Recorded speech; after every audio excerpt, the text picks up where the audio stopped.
లైఫ్లో చాలా సందర్భాల్లో విజయం కోసం మనం తీసుకున్న యాక్షన్స్ ఇమీడియట్గా రిజల్ట్స్ ఇవ్వవు.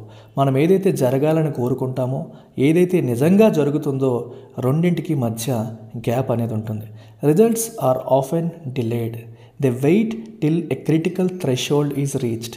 ఒక క్రిటికల్ థ్రెషోల్డ్ వచ్చేంత వరకు కూడా రిజల్ట్స్ అనేవి మనకి కనిపించవు. ఆ థ్రెషోల్డ్ రీచ్ అయిన తర్వాత ఒక్కసారిగా మన రిజల్ట్స్ అనేవి చూస్తాం.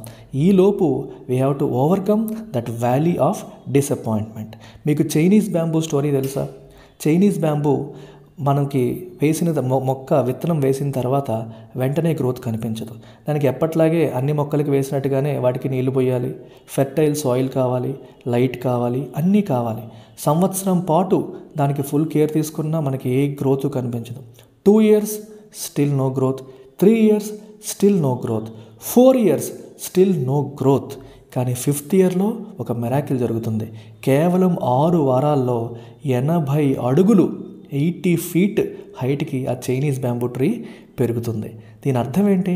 6 వారాల్లోనే నిజంగానే పెరిగిపోయిందా? లేదు. ఈ 4 సంవత్సరాల్లో ఏమీ జరగలేదా? కాదు.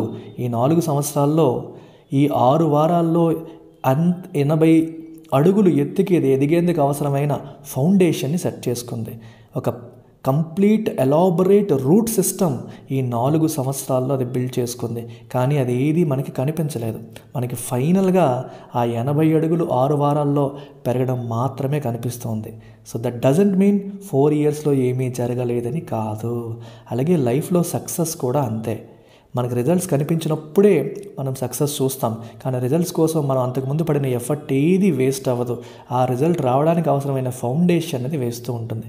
అంతవరకు మీరు కష్టాన్ని వదలకూడదు. ఆ క్రిటికల్ థ్రెషోల్డ్ రీచ్ అయ్యేంత వరకు you have to continue working hard.